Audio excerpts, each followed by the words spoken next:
தமிழக மக்கள் நலக் கட்சியின் மாநில உறுப்பினர்களே, பொதுக்குழு உறுப்பினர்களே மற்றும் மண்டல, மாவட்ட, ஒன்றிய பொறுப்பாளர்களே, அனைவருக்கும் இறைமைந்தன் இயேசு கிறிஸ்துவின் இனிய நாமத்தில் வாழ்த்துக்களை தெரிவித்துக் கொள்கிறேன். நமது கட்சியினுடைய தமிழக மக்கள் நலக் கட்சியின் 4வது அரசியல் மாநாடு மதுரையில் நடத்துவதாக நாம் ஏற்கனவே தீர்மானித்திருந்தோம்.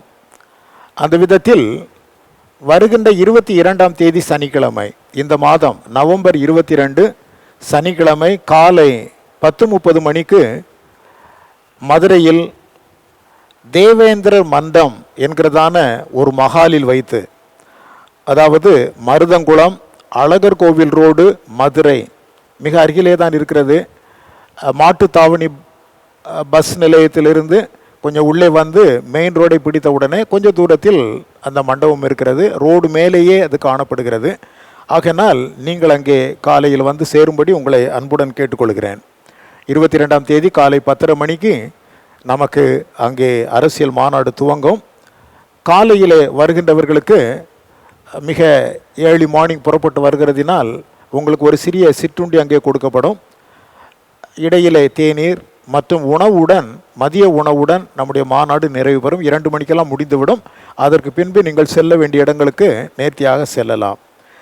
இந்த மாநாட்டிலே தயவுசெய்து நான் ஏற்கனவே அறிவித்தபடி அந்தந்த மாவட்ட செயலர்கள் எந்தெந்த தொகுதிகளிலே நாம் போட்டியிட போகிறோம், அந்த தொகுதிகளில் போட்டியிடுகின்ற வேட்பாளர்கள் யார் என்கிற விவரத்தோடு நீங்கள் தயவுசெய்து வர வேணும்.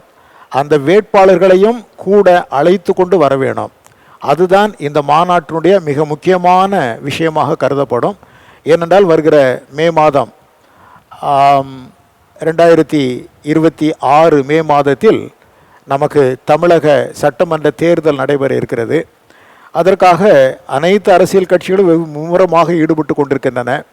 நாம் ஒரு 10 தொகுதிகளில் களமிறங்க வேண்டும் என்கிற ஒரு தீர்மானம் நம்மிடத்தில் இருக்கிறது.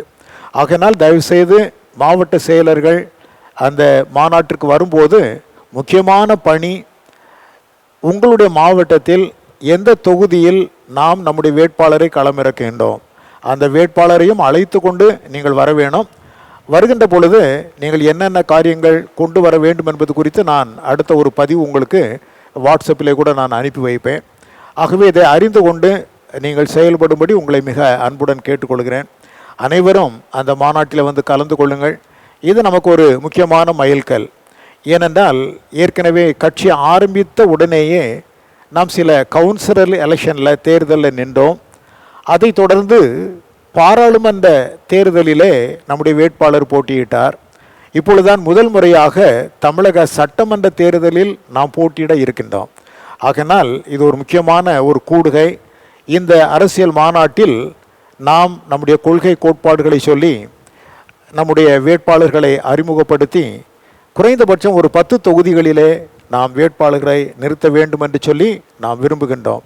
நம்முடைய கட்சியினுடைய மிக பிரதான நோக்கம் இன்றைக்கே ஆட்சியை பிடிக்க வேண்டும், இன்றைக்கே பதவிக்கு வர வேண்டும் என்பதல்ல. இது ஒரு மிக முக்கியமான ஒரு கோட்பாடு நம்முடைய கருத்திலே. கிறிஸ்தவர்களாகிய மக்கள் இந்த நாட்டில் அரசியலை சாக்கடை என்று சொல்லி 75 ஆண்டுகளாக புறம் தள்ளி போட்டு விட்டார்கள். அரசியல் என்றாலே நாம் அதற்குள்ளே செல்லக்கூடாது என்கிற எண்ணம். ஆனால் ஓட்டு போடுவோம். ஆனால் ஓட்டு போட்டு ஒரு அரசியல் கட்சியை நாம் சார்ந்து நிற்போம். ஆகவே இது புரியாத ஒரு முரண்பாடு பார்த்து கொள்ளுங்கள். ஆகவே நம்முடைய கிறிஸ்தவ வாக்கு வங்கி அரசியலை துவக்க வேண்டும் என்பதற்காகவே, அதை அறிமுகப்படுத்த வேண்டும் என்பதற்காகவே நாம் இந்த கட்சியவே துவங்கி இருக்கின்றோம். இது போன்ற சார்புடைய கருத்துக்கள் உடைய அநேக கிறிஸ்தவ அமைப்புகள் எல்லாம் ஒரு நாள் ஒன்று சேரும். காலங்கள் கனிந்து வரும்.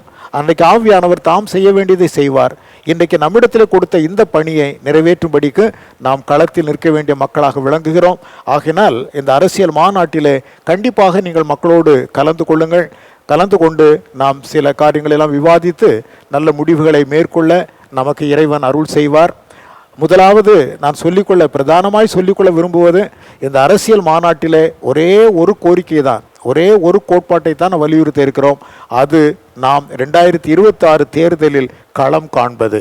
தேர்தலில் நம் வேட்பாளர்களை நிறுத்துவது. ஆகவே இந்த ஒற்றை சிந்தையோடு நீங்கள் அதற்கான ஏற்பாடுகளை செய்து வரும்படி உங்களை மிக அன்புடன் கேட்டுக்கொள்கிறேன். மிக்க நன்றி. இறைவன் உங்களை ஆசீர்வதிப்பாராக.